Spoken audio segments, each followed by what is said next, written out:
नमस्कार, आप देख रहे हैं प्रदेश का नंबर 1 और सबसे भरोसेमंद news channel India news Haryana में हूं आपके साथ हेमंत कुमार। कभी भी कोरोना की तीसरी लहर दस्तक दे सकती है। वैज्ञानिकों ने इसकी चेतावनी जारी कर दी है। तीसरी लहर की आशंका को देखते हुए स्वास्थ्य महकमा और सरकार बार बार कोरोना नियमों का पालन करने की लोगों से अपील कर रहे हैं, तो वहीं वैक्सीन लगवाने की अपील भी की जा रही है। इंडिया न्यूज भी सभी दर्शकों से अफवाहों पर ध्यान न देकर टीका लगवाने की अपील कर रहा है और इसीलिए आपकी सेहत की फिक्र करते हुए हमने खास कार्यक्रम हेलो डॉक्टर की शुरुआत की है। अगर आपको या आपके परिवार में किसी को भी स्वास्थ्य संबंधित कोई भी परेशानी है तो हमारे इस खास शो में डॉक्टर से आप सीधे बात कर सकते हैं। आप वैक्सीन या फिर कोरोना संबंधित जानकारी भी डॉक्टर से ले सकते हैं।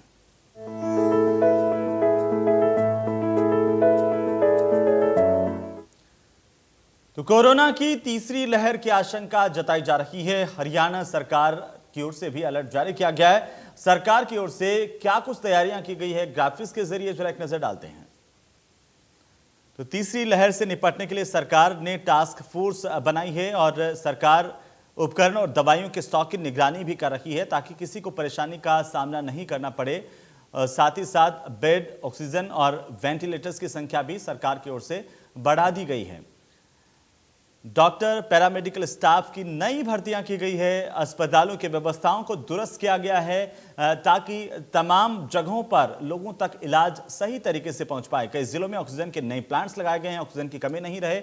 पानीपत, हिसार में 500 बेड के अस्पताल बनाए गए हैं ताकि लोगों को ज्यादा से ज्यादा इलाज समय पर मिल सके। लॉकडाउन का सख्ती से पालन किया जाने की बात भी सरकार की ओर से कही जा रही है। लोगों को जागरूक किया जा रहा, लोगों से अपील की जा रही है कि लोग खुद जागरूक बने रहें और लोगों की जागरूकता ही है जो तीसरी लहर को रोक सकती है।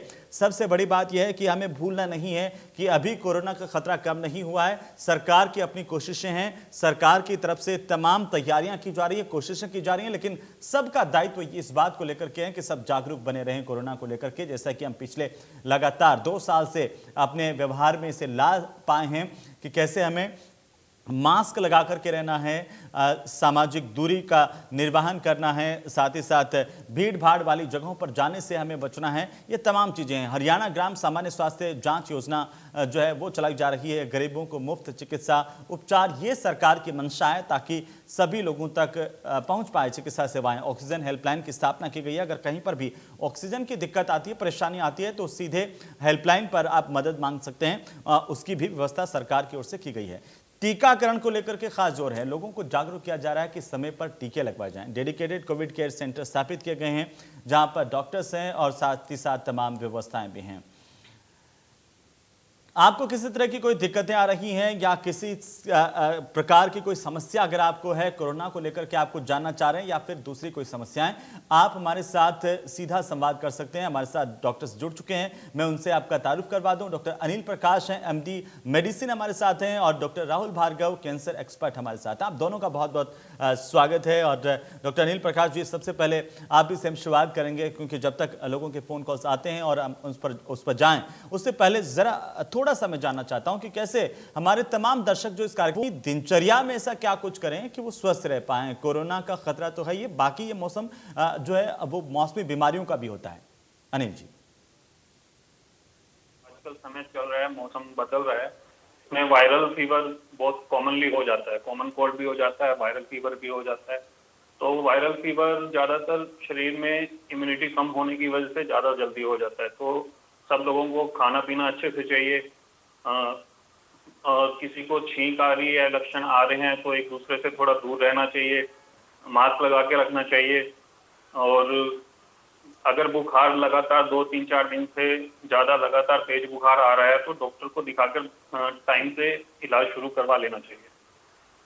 बिल्कुल। और जी हाँ जी जी जी और पानी खूब पीना चाहिए क्योंकि ऐसे वायरल फीवर में या वायरल फीवर हो या कोरोना हो, लक्षण दोनों में एक जैसे से ही होते हैं। छींक आनी शुरू होती है, गले में खराश होती है, सिर में दर्द होता है, बुखार होता है, बदन दर्द होता है।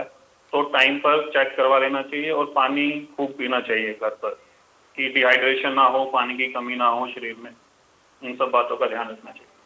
बिल्कुल। और जो इस वक्त इस शो को देख रहे हैं उनके लिए बेहद ज़रूरी है कि ऐसा मौसम का भी बदलाव होता है और इस मौसम में बहुत सारी मौसमी बीमारियां हम पर अटैक करती हैं। तो डॉक्टर साहब ने ये बताया कि कैसे हमारे को इन बीमारियों से बचे रहना है, तो तमाम चीज़ें हमें करनी होंगी, यानी कि एहतियात बरतना बहुत ज़रूरी है। डॉक्टर राहुल भार्गव जी भी हमारे साथ हैं। भार्गव साहब, आजकल हम देख रहे हैं कि अमूमन कैंसर के पेशेंट जो है वो बढ़ते जा रहे हैं। क्या कोई दैनिक दिनचर्या की वजह से ऐसा हो रहा है? आखिर वजह क्या है इसके पीछे की? कैसे हम बच सकते हैं, उस पर भी हम विस्तार से बात करेंगे, लेकिन पहले तो इस बात पर थोड़ा सा प्रकाश डालिए कि कैसे आखिरकार कैंसर जो है वो बढ़ता हुआ नजर आ रहा है। देखिए हेमंत जी, इस समय जिस प्रकार से इन्फेक्शियस डिजीज की वजह से जो पहले मृत्यु हो जाती थी, जिसमें मलेरिया एक बहुत कॉमन था, जिसमें जापानीज इनकेफ्लाइटिस थी, जिसमें लिशमैनियासिस थी, कालाजार जिसे कहते हैं, इससे बहुत जल्दी लोगों की मृत्यु हो जाती थी। हम देखें 10 साल पहले 2000 के दशक में हमारा अमूमता 50 साल की आयु वर्ष थी। 50-55 साल में हमारा मृत्यु एवरेज लाइफ स्पैन होती थी। आज हमारी लाइफ स्पैन 70 साल है। तो इसके चलते हुए जैसे जैसे हम ज्यादा जी रहे हैं, वैसे वैसे कैंसर और वेरियस प्रकार के कैंसर बढ़ते जा रहे हैं। जब हम कैंसर की बात करते हैं तो 250 प्रकार के कैंसर होते हैं।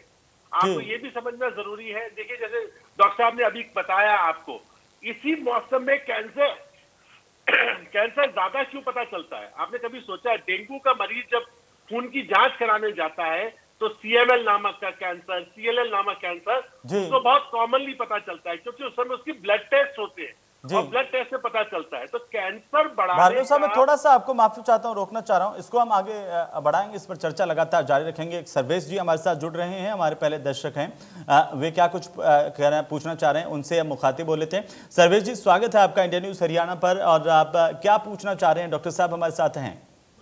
सर, मेरे को एक क्वेश्चन पूछना था कि मेरा बेटा आज 6 महीने का हो गया पूरा जी।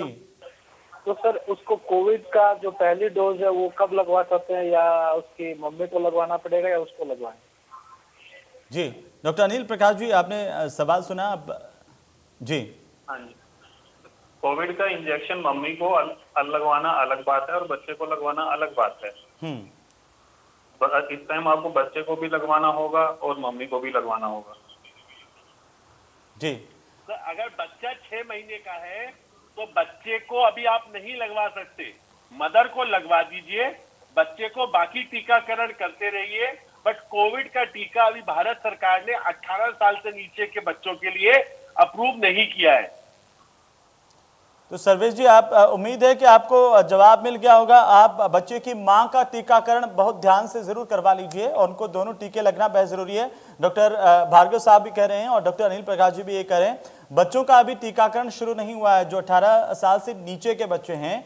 और लेकिन उनके लिए आप देखिए, 2-3 चीजें मैं थोड़ा सा जोड़ना चाहता हूं। उसमें एहतियात जरूर बरतनी है आपको, लापरवाही बिल्कुल नहीं करनी है कि मां को लग गया। तो बच्चे के लिए सावधानी यह है कि भीड़ भाड़ वाली जगहों पर नहीं लेकर के जाएं, ज्यादा लोगों के संपर्क में नहीं आए, और हमारे को सोशल डिस्टेंसिंग की पालना भी करनी है, और जो तमाम चीजें आप इस कोरोना काल में करते आए हैं उनको भी जरूर से करना है। सर्वेश जी, शुक्रिया। तो डॉक्टर राहुल भार्गव जी, आप अपनी बात पूरी कीजिए। जो कैंसर को लेकर के हम बात कर रहे थे, तो जैसे कैंसर, बहुत सारे कैंसर है। कैंसर एक समूह है बीमारियों का। जैसे ब्रेस्ट कैंसर है, क्योंकि ब्रेस्ट कैंसर महिलाओं में लेट स्तनपान होता है, लेट मैरिजेस होती है, जिसकी वजह से ब्रेस्ट कैंसर बढ़ता हुआ दिखता है। टोबैको च्यूइंग है बहुत सारी जगहों पे, हरियाणा में, क्योंकि आपका चैनल बहुत पॉपुलर है, वहां बहुत लोग हुक्का पीते हैं। तो मुंह का कैंसर, लंग का कैंसर, पेट का कैंसर, पेनक्रियास का कैंसर, ये बढ़ता हुआ दिखता जा रहा है। क्यों? क्योंकि उनको लगता है हम स्मोकिंग नहीं करते, बट हुक्का पीते हैं। हुक्के में भी जो टोबैको जाता है वो आपके लंग्स के लिए, मुंह के लिए खराब होता है। जो लोग बहुत ज्यादा टोबैको का चूवन करते हैं, टोबैको सेवन करते हैं, उनमें कैंसर बढ़ता हुआ दिख रहा है। जैसे जैसे हम लंबी आयु को प्राप्त हो रहे हैं, लंबी जी रहे हैं, वैसे ही ब्लड कैंसर, जिसमें लिम्फोमा है, माइलोडिस्पास्टिक सिंड्रोम है, मल्टीपल माइलोमा, हड्डियों का कैंसर बढ़ता हुआ दिख रहा है। तो खान पान, लंबी आयु और जिस प्रकार का एनवायरमेंटल पॉल्यूशन है, एक और चीज, क्योंकि हमारा कृषि प्रधान क्षेत्र है, यहाँ पे जो पेस्टिसाइड यूज होते हैं, अत्यधिक पेस्टिसाइड यूसेज की वजह से फूड चेन में पेस्टिसाइड कहीं ना कहीं पहुंच चुका है, जो कैंसर का कारण बनता जा रहा है। जैसे हिसार वगैरह की तरह, हिसार है, सिरसा है, जो भी कृषि प्रधान है, जहां पे बहुत खेती होती है, वहां पे पेस्टिसाइड की वजह से एक प्रॉब्लम मिलती है, माइलोफाइब्रोसिस। और ये माइलोफाइब्रोसिस से तिल्ली बढ़ जाती है। तो देखिए, हमारे जीवन शैली, हमारा खान पान, पेस्टिसाइड, इन्वायरमेंटल पॉल्यूशन और लंबी आयु, ये कुछ प्रमुख कारण है जिसकी वजह से कैंसर बढ़ता हुआ दिख रहा है। बट साथ ही में दवाइयां उस प्रकार से बढ़ती जा रही है जो आयु को लंबा कर सकती है, लंबे समय तक आपको ठीक रख सकती है। जैसे CML में गोली खा के आदमी ठीक रह सकता है, तो अब कैंसर की ऐसी हालत नहीं है कि हर को कीमो लगेगी, बाल गिरेंगे, उल्टी होगी और वो परेशान होगा। कैंसर कीमोथेरेपी सस्ती भी है, टिकाऊ भी है, स्मार्ट भी है, सुंदर भी है और जीवन को भार्गव साहब, कई लोग ये कहते हैं जिनको कैंसर हो जाता है कि उन्होंने जीवन में कभी जो है नशा नहीं किया, धूम्रपान नहीं किया, लेकिन उसके बावजूद उनको कैंसर हो गया और बहुत ही बुरी हालत तक पहुंच गए। ऐसे लोगों से क्या कहना चाहेंगे कि कैंसर अगर इसके बावजूद हो रहा है कि आप बिना नशा किए हुए, तो आप कह रहे हैं कि बाकी जो चीजें हमारे खान पान में ऐसी आ गई हैं उसकी वजह से फैल रहा है, लेकिन ये और ज्यादा खतरा तब बढ़ जाता है जब आप स्मोकिंग कर रहे हैं, धूम्रपान जिसे हम कहते हैं वो करने लग जाते हैं, नशा करते हैं। बिल्कुल, वो एडिटिव इफेक्ट है हेमंत जी। एडिटिव इफेक्ट का मतलब ये होता है 1+1+1+ लेके 10 तक पहुंच जाते हैं।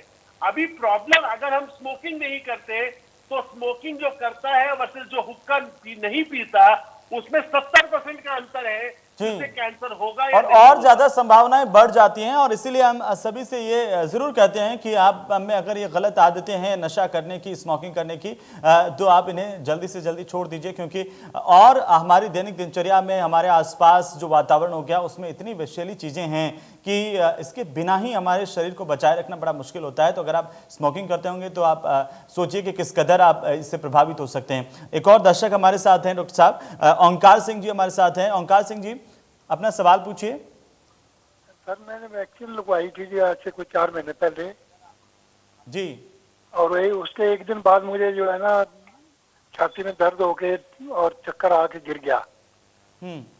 और गिरने के बाद जो है ना बीपी जो है ना सिर्फ 40 रह गया था, ओनली 40 जी। हाँ, तो मैं ये पूछना चाहता हूँ वैक्सीन दूसरी लगवाएं या ना लगवाएं। मुझे हार्ट की प्रॉब्लम भी है, बीपी की प्रॉब्लम भी है। जी, डॉक्टर अनिल इसका जवाब दीजिए। मैं भार्गव साहब से भी एक कमेंट लूंगा इसके बाद। डॉक्टर अनिल। हाँ जी, हाँ, देखा गया कुछ वैक्सीन लगाने से थोड़ी बहुत ही रिएक्शन हो जाती है, लगाने के 1-2 दिन तक आ सकती है। बुखार हो सकता है, बीपी कम हो सकता है, किसी को हार्ट की ज्यादा दिक्कत है, कोई खून पतला होने की दवाइयां ले रहा है तो उसमें भी दिक्कत हो सकती है जी। तो अगर आप अगली डोज वैक्सीन की लेना चाहते हो तो अपनी खून पतला करने की दवाई या कुछ जांचें ECG वगैरह पहले अच्छे से करवा लेनी चाहिए अगली डोज लेने से पहले। तो डॉक्टर साहब, ये कहा जाता है कि अगर आप खून पतला करने की दवाई, जैसे कि ओंकार जी कह रहे हैं कि अगर कोई ये ले रहा है तो उसको पहले जांच करवानी चाहिए और उसके बाद ही वैक्सीन के लिए पहुंचना चाहिए। हाँ जी। राहुल जी, आप इसमें कुछ जोड़ना चाह रहे हैं जो ओंकार जी पूछ रहे हैं? बिल्कुल ओंकार जी, डिपेंड ये करेगा कि पहले आपने कोविशील्ड ली थी या कोवैक्सीन ली थी।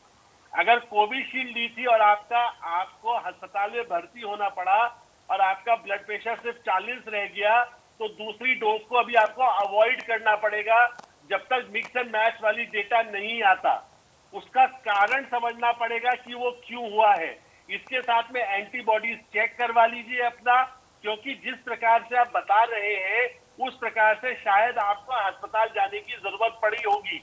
और अगर आपको अस्पताल जाके एडमिट होने की जरूरत पड़ी है और ज्यादा सीरियस है तो दूसरी डोज को अभी अवॉइड करिएगा। ओमकार जी, आप सुन रहे हैं? तो लगता है कि ओमकार जी को उनका जवाब मिल चुका होगा। डॉक्टर अनिल प्रकाश, एक छोटा सा सवाल जो ज्यादातर दर्शकों के मन में आता है, जैसे कि अभी एक दर्शक पूछ रहे थे कि उनका छोटा बच्चा है, अभी आप भी जिक्र कर रहे थे कि बहुत सारी बीमारियां होती हैं। कई बार जब बच्चे को बुखार आ जाता है, हम कैसे तय करें कि उसे कोरोना नहीं है? बुखार आने के तो आजकल जो मौसम चेंज हो रहा है उसमें कॉमन कोल्ड और वायरल फीवर, जो कोरोना से दूसरे वायरस हैं वो भी बहुत कॉमनली हो जाते हैं। तो ऐसे में अगर मरीज को बुखार आ रहा है लंबा, लक्षण क्योंकि दोनों के दूसरे वायरल फीवर से कोरोना के लक्षण सबके बराबर हैं, एक जैसे हैं लक्षण, बुखार आता है, ठंड लगती है, तो अगर लगातार 2-3 दिन तक बुखार आ रहा है या आसपास कोई ऐसे मरीज के कांटेक्ट में रहा है जिसको कोरोना का टेस्ट हुआ है, पॉजिटिव आया है या कुछ है ऐसा, तो बच्चे को टाइमली जाके टेस्ट करवा लेना चाहिए बच्चे का। जी, लेकिन अनिल जी अभी ये भी देखा जा रहा है कि देखिए बहुत सारी जो बच्चों को लेकर के बुखार हैं वो तेजी से फैलते हुए नजर आते हैं। जैसे उत्तर प्रदेश में हमने देखा किस तरीके से तेजी के साथ बच्चों का बुखार फैला। हाँ, ये वायरल फीवर ही है जो कॉमनली फैल रहा है जी, इसमें बच्चे को ज्यादातर निमोनिया होने का खतरा रहता है, तो अगर हम बच्चे को टाइम से दिखाएंगे तो निमोनिया होने को बचाया जा सकता है और टाइम से उसका इलाज किया जा सकता है, तो इसलिए टाइम से डॉक्टर को दिखा लेना चाहिए। बिल्कुल, लेकिन डॉक्टर को दिखाने में लापरवाही नहीं करनी चाहिए, क्योंकि बहुत सारे लोग ये सोचते हैं कि घर पर ही है, हम अपने तरफ से दवाई दे देते हैं, पैरासीटामोल दे देते हैं या बाकी जो मेडिसिन है वो घर पर दे देते हैं, ठीक हो जाएगा। ऐसा नहीं करें बच्चों के साथ में। हाँ जी जी, ये डॉक्टर साहब कह रहे हैं आजकल लोग घर पर ही दवाइयां शुरू में 2-3 दिन तक देते रहते हैं, इसमें भी निमोनिया बढ़ जाता है बच्चे का, तो फिर बाद में परेशानी होती है, इसलिए टाइम से ही डॉक्टर को दिखा लेना चाहिए। जी, भार्गव साहब आप इसमें कुछ जोड़ना चाह रहे हैं, क्योंकि अभी वो जो वक्त है वो बड़ी बीमारियों वाला वक्त माना जाता है, बारिश का मौसम। हेमंत जी बिल्कुल सही है, बुखार एक सिर्फ सिम्टम है, हाँ, उसके पीछे कारण जानना सबसे ज्यादा जरूरी है। क्या वो कोरोना है, क्या वो फ्लू है, क्या वो डेंगू है, क्या वो चिकनगुनिया है, क्या वो स्क्रब टाइफस है, क्या कारण क्या है? क्योंकि कुछ बीमारियों में ऑब्जर्वेशन चाहिए, कुछ में दवाई चाहिए। स्क्रब टाइफस है, लेप्टोस्पायरोसिस है, गोली खा के ठीक होगा। डेंगू है, उसमें ऑब्जर्वेशन चाहिए। फ्लू है, उसमें ऑब्जर्वेशन चाहिए। तो जो दर्शक आपके चैनल देख रहे हैं, बुखार को इंटेलिजेंटली इन्वेस्टिगेट करना आवश्यक है। इसी के चलते हुए हमने फीवर क्लिनिक का कॉन्सेप्ट लाए हैं। आपके चैनल के माध्यम से दर्शकों को बताना चाहूंगा, फीवर क्लिनिक में आप 20 से 30% लोगों को दवाई कम कर पाते हो।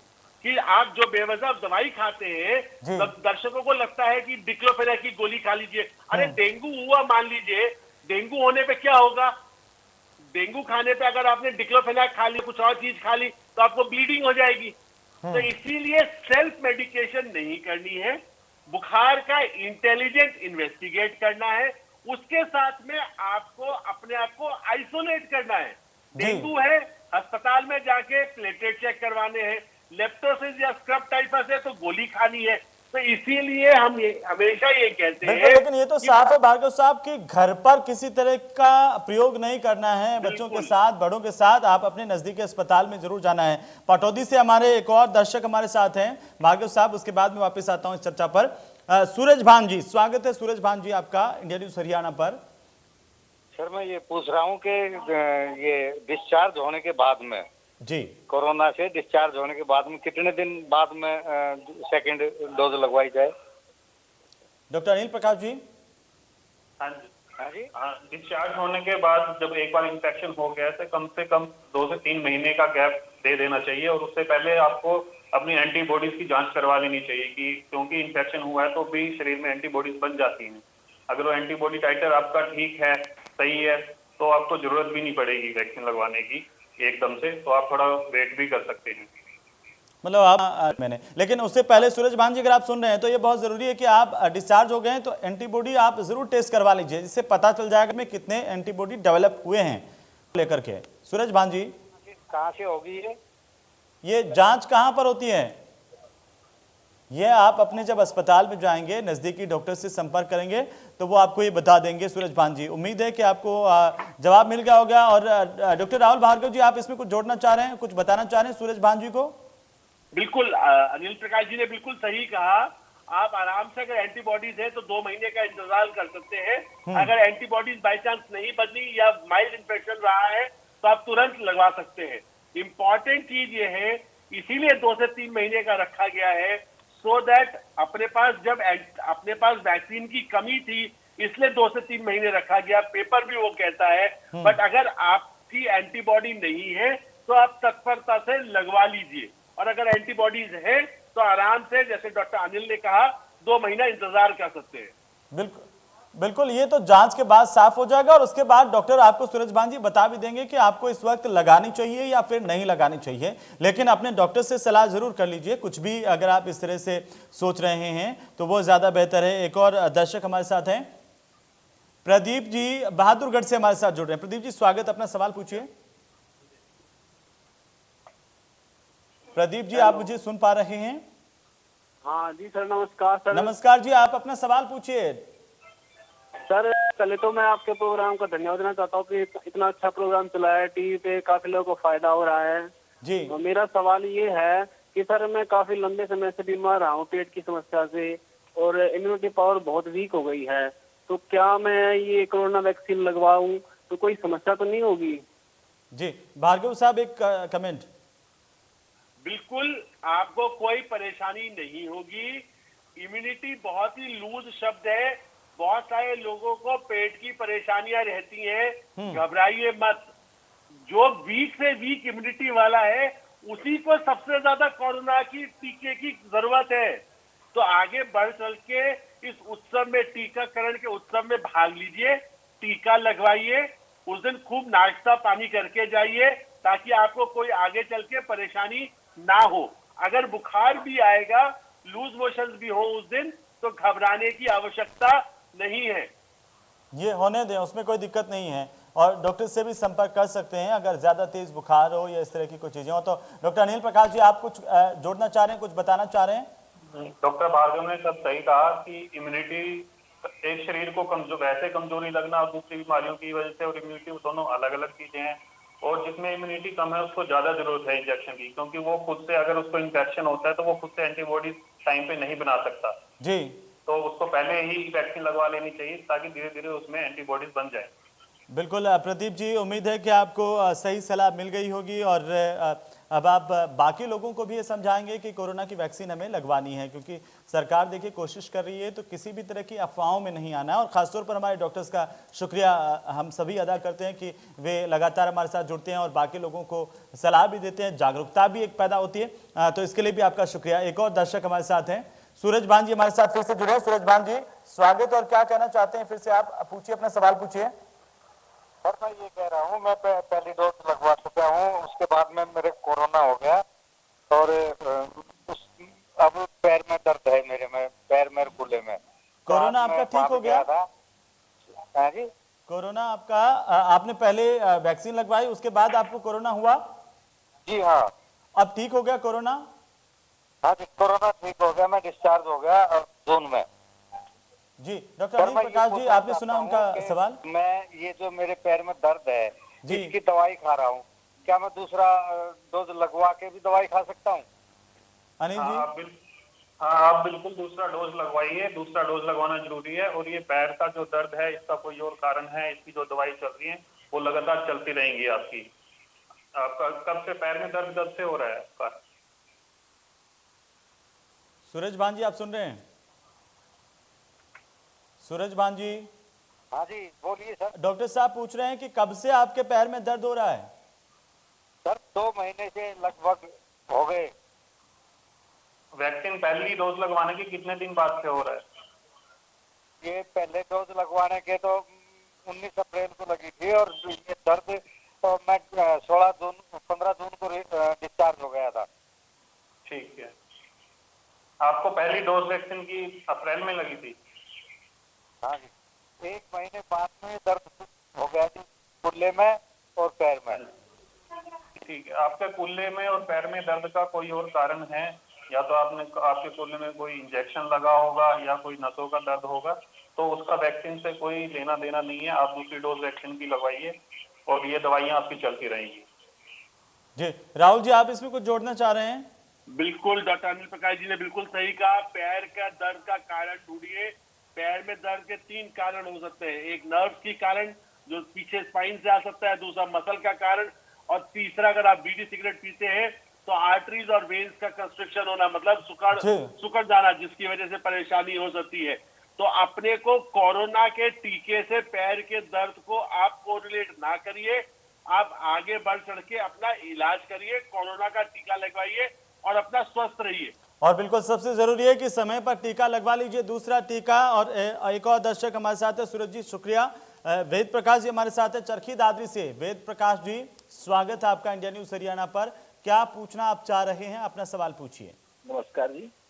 जी मेरा कोरोना के दोनों वैक्सीन लग चुकी है और कोवैक्सीन लगी है। ये लगने से पहले मेरी जो टीएलसी थी वो लगभग 7,000 से 8,000 के बीच में हमेशा रहती थी। अभी मैंने 2 महीने बाद टेस्ट करवाया तो अब मेरी टीएलसी 14,000 आई है। इसका वैक्सीन से कोई संबंध हो सकता है, कोई अन्य कारण है?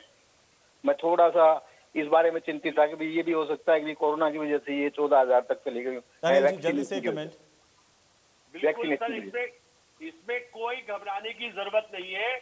WBC बढ़ने का कारण इन्फेक्शन हो सकता है, दवाई हो सकती है, यूरिन की जांच कराइए, लंग की जांच कराइए, हो सकता है कोई और परेशानी चल रही हो, क्योंकि कोरोना का टीका लगे हुए बहुत दिन हो चुके हैं आपको।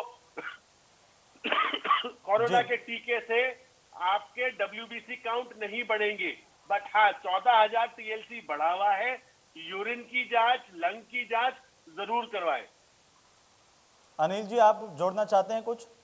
नहीं डॉक्टर साहब ने बिल्कुल ठीक कहा कि वायरल फीवर कोई भी होता है तो उसमें टीएलसी नहीं बढ़ता है, ना ही वायरल की कोई भी वैक्सीन लगाने से WBC बढ़ता है।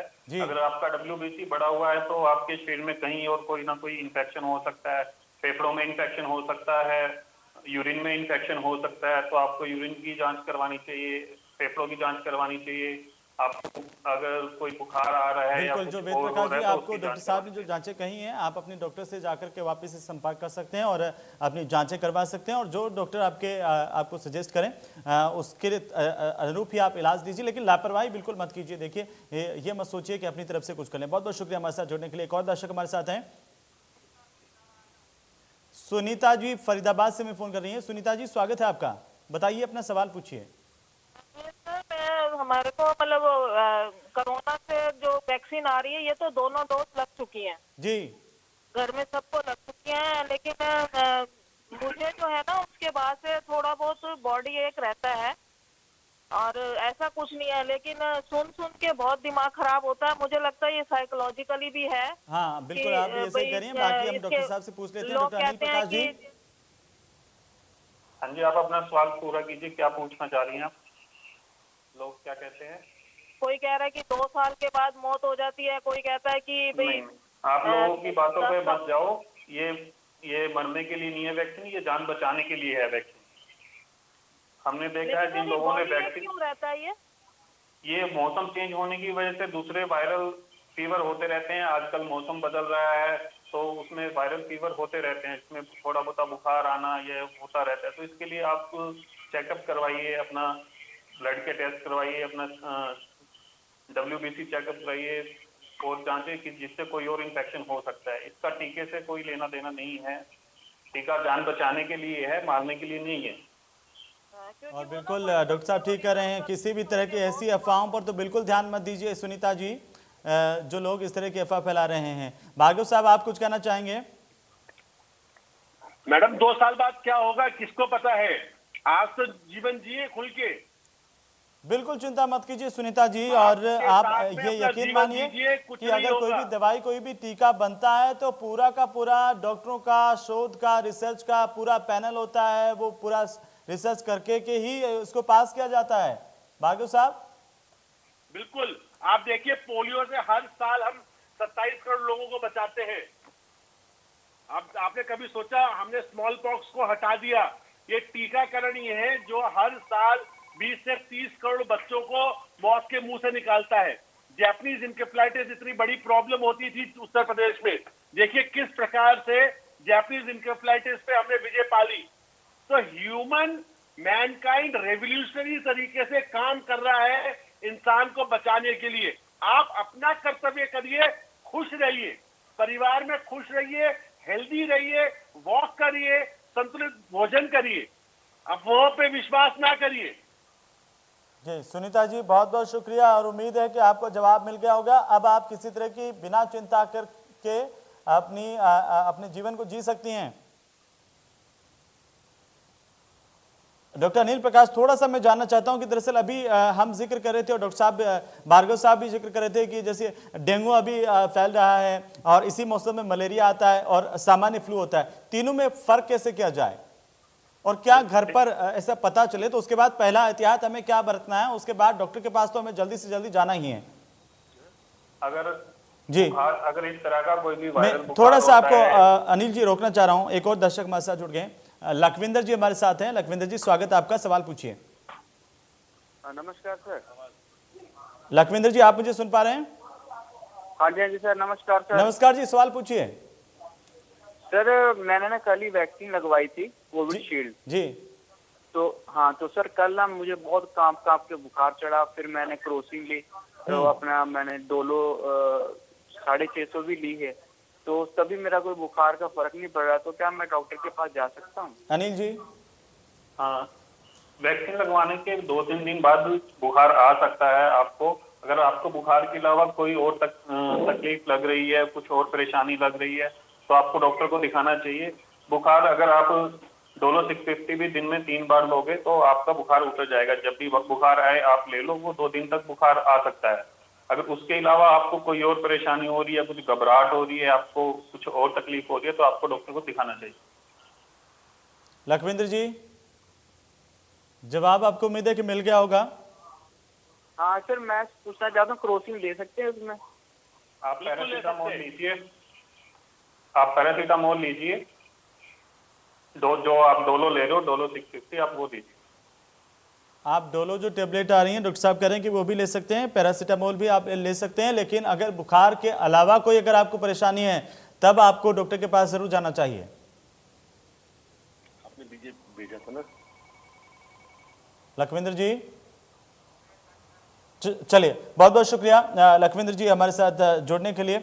और अनिल जी, जो हम सवाल कर रहे थे आपसे और चर्चा कर रहे थे, 3 तरह के बुखार और उनके बीच में थोड़ा सा जल्दी संक्षेप में आप बता दीजिए कैसे फर्क किया जाए। जो आजकल ये वायरल बुखार हो रहे हैं, सब में बुखार और लक्षण बराबर होते हैं, पर सबका इलाज अलग अलग है।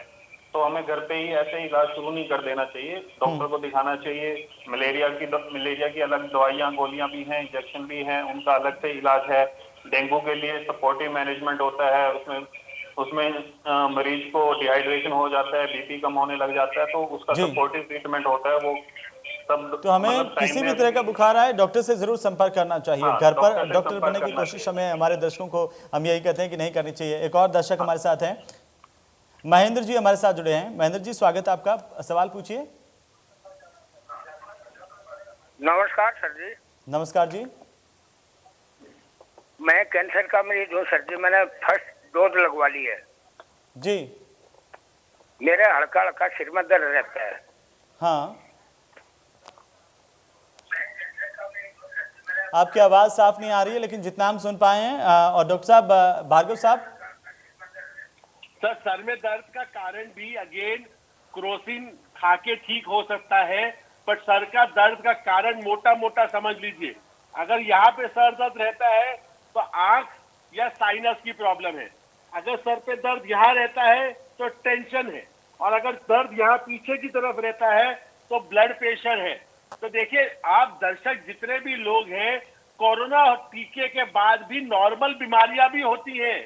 मुझे हार्ट अटैक भी होगा, मुझे स्ट्रोक भी होगा, डायबिटीज भी होगी, बट उसका कारण टीका नहीं है। टीके से ये चीजें नहीं होती। टीके से नहीं होती। अगर मैं जी, तो बहुत बहुत शुक्रिया हमारे साथ जुड़ने के लिए, और उम्मीद है कि आपको अपना जवाब मिल गया होगा। फिलहाल डॉक्टर अनिल प्रकाश जी आप भी हमारे साथ जुड़े, आपका भी बहुत सारा शुक्रिया। और डॉक्टर राहुल भार्गव आप भी हमारे साथ जुड़े, आपका भी बहुत सारा शुक्रिया। कुल मिलाकर के सभी को एहतियात जरूर बरतना है, और अगर किसी भी तरह की तकलीफ हो, परेशानी हो, तो अपने डॉक्टर की सलाह आप जरूर से लें, ये हमारे सबसे लिए बेहद ज़रूरी है। और साथ ही साथ आज तमाम जो हमारे लगातार डॉक्टर्स के साथ साथ जो तमाम दर्शक हमारे साथ जुड़े, उनके लिए भी बहुत बहुत शुक्रिया। और इसी तरह से आप अपने स्वास्थ्य का ख्याल रखिए, लेकिन एहतियात बरतिए, अभी कोरोना का खतरा कम नहीं हुआ है। नमस्कार।